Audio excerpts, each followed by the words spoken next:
Ooh. Oh. Oh. Slap the backboard. What's going on, everybody? Welcome to the very first edition of Fung Bros Performance Sneaker Reviews. So after being inspired by some of our favorite sneaker performance review channels like Kicks Genius, Mr. Foamer Simpson, and Nightwing, we just wanted to do our own because honestly, it looks like a lot of fun. All right, so in this video, we're gonna be doing sneaker reviews. We're gonna be showing you guys some really cool drills to do. And I'm not saying that we're that good at basketball, trust me. We only played 1 year of high school. We got cut from varsity. Actually, we both got cut from JV too. A couple players from our school did go to the NBA. Our school was pretty good at basketball. So today we're gonna be reviewing the KD8 Elite as well as LeBRON XIII Elite. The KD8 Elite is definitely a controversial shoe because it has a high compression sock. It seems like Nike is going to be using that technology in the Hyperdunk 2016 as well. It's definitely something that stands out. And the LeBRON XIII was considered a pretty ugly shoe and probably needed some improvements. So we're going to see if the LeBRON XIII Elite is any better. But first things first, net time. The LeBRON XIII Elite does not have the foam posit panels on the side of the shoe. Oh man! All right, you do have to pull this tab, open it up, slip your foot in. It's a little tough. Wearing 2 pairs of socks in these is very necessary. First off, before we get started on drills, we're just gonna do some quick warm-up exercises.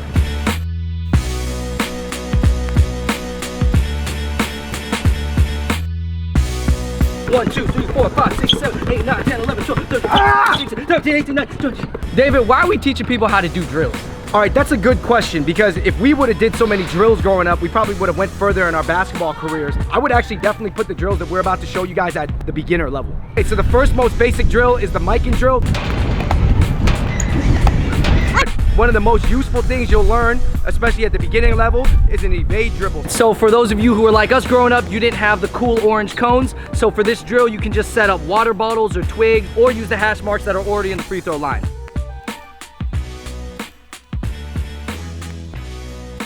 In this next drill, we're gonna be doing crossovers. You're gonna wanna spread the markers a little bit farther to give you a little bit more space. Move forward as you cross over. All right, a more advanced dribbling drill is doing the sham god all the way down. So it's time to talk about some offensive drills, and these are a little bit more fun. You're gonna do them with a friend. So basically, what Andrew's gonna do to me is he's gonna roll the ball out. Once I receive the ball at the top of the key, I'm gonna get 2 dribbles to score. It trains you to use your dribbles a lot more efficiently.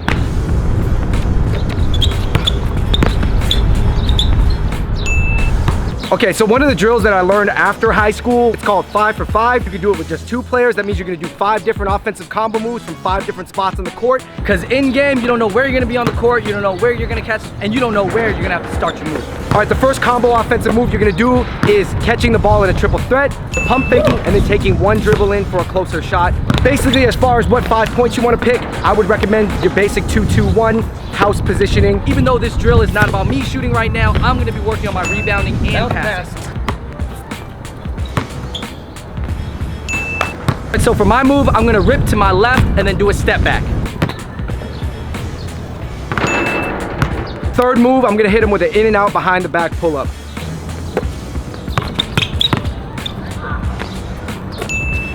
For the 4th move, I'm gonna do a pump fake Euro step layup.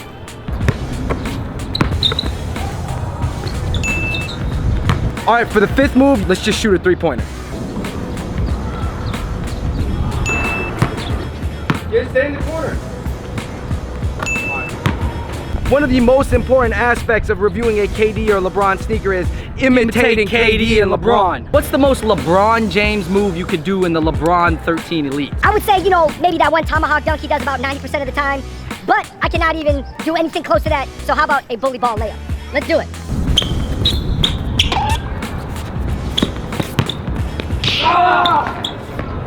Oh! Come on, rep. All right, Andrew, what's the most KD move you can do in the KD Elite? This one's especially memorable on Julius Randle. Randle reaches, KD teaches. All right, you guys, now it's time for our final review of the KD8 Elite and the LeBRON XIII Elite. David, we took it indoors, we took it outdoors, we did some drills, we jumped, we shot. First of all, looks-wise, I think these are tight. When the picture of these first dropped, David, and you saw this half-cab compression sleeve, we were like, what is that? Yeah. Real quick, let's talk about what's different about the KD8 Elites. Number one is the material up front. This is not fly weave. This is like a fused material. And then you also got mesh and foam right here. It is really comfortable. And then you got this kind of like a shooting sleeve on your foot. If you guys see the ones that KD is actually wearing in game, they're super high. Yo, they look like some superhero boots. Yes. The sole is really thick. Okay, so they have visible zoom air, which is cool. I thought the cushioning in these were pretty good. I thought it was very comfortable when I got my foot into it. This is really soft up here. However, felt super clunky. I had the KD5. I've tried on the KD6, 7, 8. They're all really clunky. And ever since 6, there's been heel slip issues. Yeah. Even this, right? Yeah. Also, there's really no tongue here. When you tighten it, you can feel it in your foot right here because there's not like that layer that's protecting. Yep. It's like you just have a sock on and you wrapped a string around it. I did not enjoy my time while wearing these, even indoor, outdoor. I know a lot of people have issues with this traction pattern. It looks tight though. Traction is not very good on these. Aesthetically, this looks cool. And These are Stormtrooper basketball sneakers. Shout out to Nike for always pushing the technology game forward, but there's some cons to that. And this is one of the cons. I want to say must have messed up right now, man. Oh, man. Is the KD8 and the KD8 Elite representative of the stagnant nature of Kevin Durant's basketball career? His ball handling has tiered up, but you would not say that KD's effectiveness as a player has tiered up. No. These shoes, although looking cool, got great technology, they do not get the job done. Are you saying that these sneakers are 7 for 33? We got the LeBron XIII Elite review. The key is that they've removed the foamposite pattern. The ugliest thing on the shoe, the in my foamposite opinion. inserts, which really didn't make any sense because foamposite needs to be the whole shoe to mold to your foot. If you're gonna put just a little pile of foam here and then expect that to shape to your foot, it's gotta be wrapped around. The upper is now Kurum, which is a Taiwanese material that they're also using on the Jordan Ultrafly. It's kind of like a new thing because it's supposed to be light, flexible, and still have support. The LeBron XIII Elite fits much better. It does provide a sock-like fit. However, I would not say that the support is there. It's not terrible, but definitely when I cut hard on the right foot, you could kind of feel the forefoot like almost sliding over the bottom of the shoe. So it's stable on the base, but the upper is not like A-level stable. Obviously, we have 2 additional zoom pods here. In the general release, you know, LeBron XIII, these are actually foam. Here, they filled it up with zoom. It is noticeable in the forefoot. What you're looking for from zoom is like when you're walking, you kind of feel that like springiness from the front. I have the LeBron 10, 11, 12, and 13 now. The cushioning's gotten progressively worse. Yeah. Like 12 and 13, they just use pods now, and it's like very like supposed to be targeted, you know, for the way your foot strikes. It's not better than just putting a big piece of zoom here. I don't believe in the targeted zoom, to be honest. I would just say that this is a much better looking shoe. You see the carbon fiber shank plate. The LeBron 13 Elite is a better shoe than the LeBron 13. Barely. It's a rhino foot. Yeah, this is a rhino foot. This is for stomping through the Serengeti. I would say this traction pattern is cool indoors, but it's not very strong outdoors. Now, David, just like the KD line, is the LeBron line also indicative of LeBron's kind of stagnant career? You know, less than KD. A lot of people think he's never going to be able to bring a championship to Cleveland as long as Steph Curry's still healthy. The Curry 2 this year is better than the LeBron 13. Let's just leave it at that. Curry this season was also better than LeBron. Curry!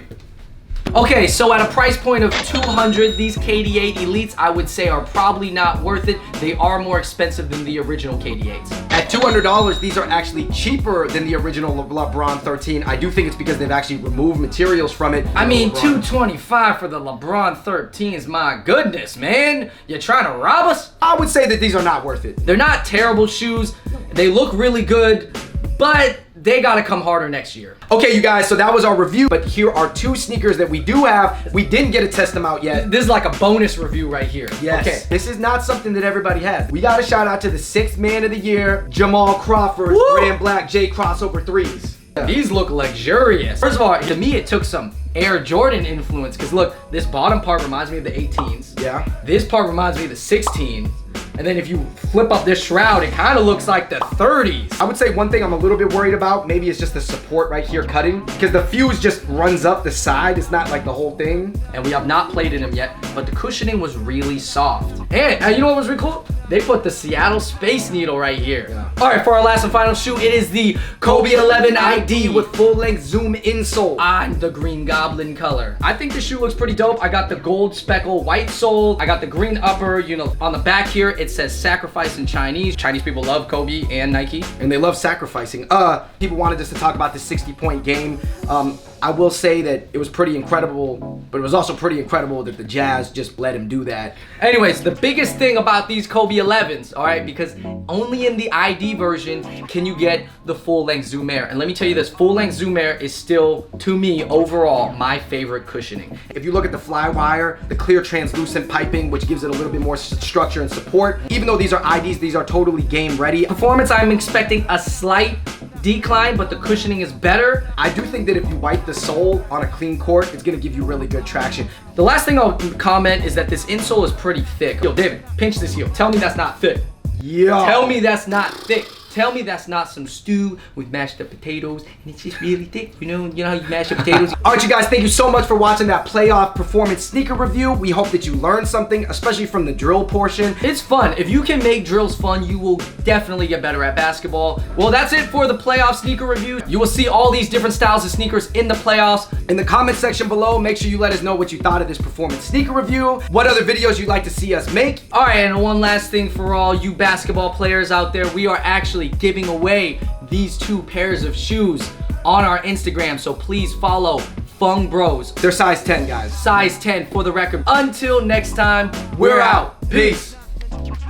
All right, you guys, thank you so much for watching our very first performance sneaker review. We've been watching those for so long. Shout out to all those other channels that do them. We're not trying to take anything away from what those guys do. We just thought it'd be fun to do our own thing. I don't think that we're that good at basketball. But you know what? If you're really nice at ball and you do want to like teach people things, hit us up, email us at funbroscomedy@gmail.com, and make sure you let us know in the comment section below what are your Eastern Conference Finals and Western Conference Finals predictions. All right, until next time, we out. Peace.